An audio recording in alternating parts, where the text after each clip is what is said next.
Pride and Prejudice by Jane Austen. Chapter 39. It was the second week in May in which the three ladies set out together from Gracechurch Street for the town of in Hertfordshire, and as they drew near the appointed inn where Mr. Bennet's carriage was to meet them, they quickly perceived, in token of the coachman's punctuality, both Kitty and Lydia looking out of a dining-room upstairs. These two girls had been above an hour in the place, happily employed in visiting an opposite milliner, watching the sentinel on guard, and dressing a salad and cucumber. After welcoming their sisters, they triumphantly displayed a table set out with such cold meat as an inn larder usually affords, exclaiming, "Is not this nice? Is not this an agreeable surprise? And we mean to treat you all," added Lydia, "but you must lend us the money, for we have just spent ours at the shop out there." Then, showing their purchases, "Look here, I have bought this bonnet. I do not think it is very pretty, but I thought I might as well buy it as not. I shall pull it to pieces as soon as I get home and see if I can make it up any better." And when her sisters abused it as ugly, she added, with perfect unconcern, "Oh, but there were 2 or 3 much uglier in the shop, and when I have bought some prettier coloured satin to trim it with fresh, I think it will be very tolerable. Besides, it will not much signify what one wears this summer, after the Shire have left Meryton, and they are going in a fortnight." "Are they indeed?" cried Elizabeth, with great satisfaction. "They are going to be encamped near Brighton, and I do so want Papa to take us all there for the summer. It would be such a delicious scheme, and I dare say would hardly cost anything at all. Mamma would like to go too, of all things. Only think what a miserable summer else we shall have." "Yes," thought Elizabeth, "that would be a delightful scheme indeed, and completely do for us at once. Good heaven, Brighton, and a whole campful of soldiers, to us who have been overset already by one poor regiment of militia and the monthly balls of Meryton." "Now I have got some news for you," said Lydia, as they sat down at table. "What do you think?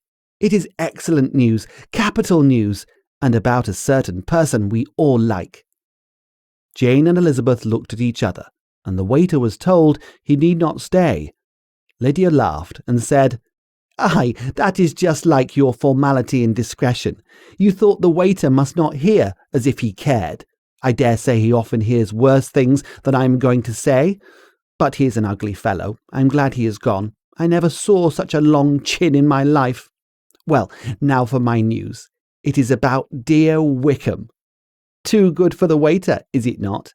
There is no danger of Wickham's marrying Mary King. There's for you. She has gone down to her uncle at Liverpool, gone to stay. Wickham is safe." "And Mary King is safe," added Elizabeth, "safe from a connection imprudent as to fortune. She is a great fool for going away, if she liked him." "But I hope there is no strong attachment on either side," said Jane. "I am sure there is not on his. I will answer for it, he never cared 3 straws about her. Who could about such a nasty little freckled thing?" Elizabeth was shocked to think that, however incapable of such coarseness of expression herself, the coarseness of the sentiment was little other than her own breast had harboured and fancied liberal. As soon as all had ate and the elder ones paid, the carriage was ordered, and after some contrivance, the whole party, with all their boxes, work-bags, and parcels, and the unwelcome addition of Kitty's and Lydia's purchases, were seated in it. "How nicely we are all crammed in!" cried Lydia. "I am glad I bought my bonnet, if it is only for the fun of having another bandbox. Well, now let us be quite comfortable and snug, and talk and laugh all the way home. And in the first place, let us hear what has happened to you all since you went away. Have you seen any pleasant men? Have you had any flirting? I was in great hopes that one of you would have got a husband before you came back. Jane will be quite an old maid soon, I declare. She is almost 23. Lord, how ashamed I should be of not being married before 23. My Aunt Phillips wants you so to get husbands, you can't think. She says Lizzie had better have taken Mr. Collins, but I do not think there would have been any fun in it. Lord, how I should like to be married before any of you, and then I would chaperone you about to all the balls. Dear me, we had such a good piece of fun the other day at Colonel Forster's. Kitty and me were to spend the day there, and Mrs. Forster promised to have a little dance in the evening. By the by, Mrs. Forster and me are such friends.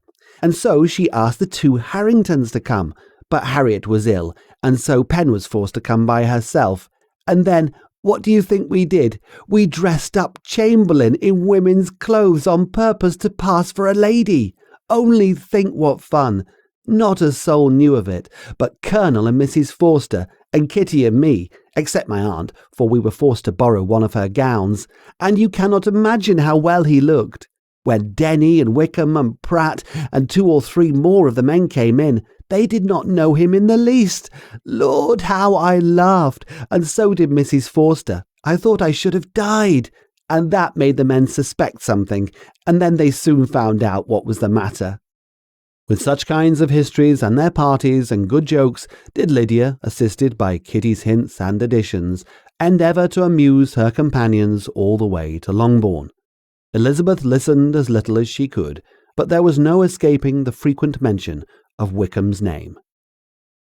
Their reception at home was most kind.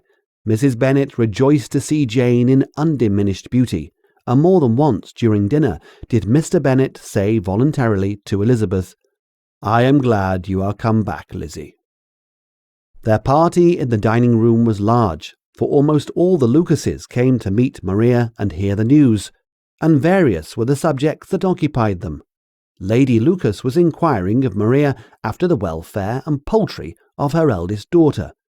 Mrs. Bennet was doubly engaged, on one hand collecting an account of the present fashions from Jane, who sat some way below her, and on the other retailing them all to the younger Lucases, and Lydia, in a voice rather louder than any other person's, was enumerating the various pleasures of the morning to anybody who would hear. "Oh, Mary," said she, "I wish you had gone with us, for we had such fun. As we went along, Kitty and I drew up the blinds and pretended there was nobody in the coach, and I should have gone so all the way, if Kitty had not been sick, and when we got to the George, I do think we behaved very handsomely, for we treated the other 3 with the nicest cold luncheon in the world, and if you would have gone, we would have treated you too. And then when we came away, it was such fun. I thought we should never have got into the coach. I was ready to die of laughter. And then we were so merry all the way home. We talked and laughed so loud that anybody might have heard us 10 miles off." To this Mary very gravely replied, "Far be it from me, my dear sister, to depreciate such pleasures. They would doubtless be congenial with the generality of female minds, but I confess they would have no charms for me. I should infinitely prefer a book." But of this answer Lydia heard not a word. She seldom listened to anybody for more than half a minute, and never attended to Mary at all. In the afternoon, Lydia was urgent with the rest of the girls to go to Meryton, and to see how everybody went on, but Elizabeth steadily opposed the scheme. It should not be said that the Miss Bennets could not be at home half a day before they were in pursuit of the officers. There was another reason, too, for her opposition. She dreaded seeing Mr. Wickham again, and was resolved to avoid it as long as possible. The comfort to her of the regiment's approaching removal was indeed beyond expression. In a fortnight they were to go, and once gone, she hoped that there could be nothing more to plague her on his account. She had not been many hours at home before she found that the Brighton scheme, of which Lydia had given them hint at the inn, was under frequent discussion between her parents. Elizabeth saw directly that her father had not the smallest intention of yielding, but his answers were at the same time so vague and equivocal that her mother, though often disheartened, had never yet despaired of succeeding at last.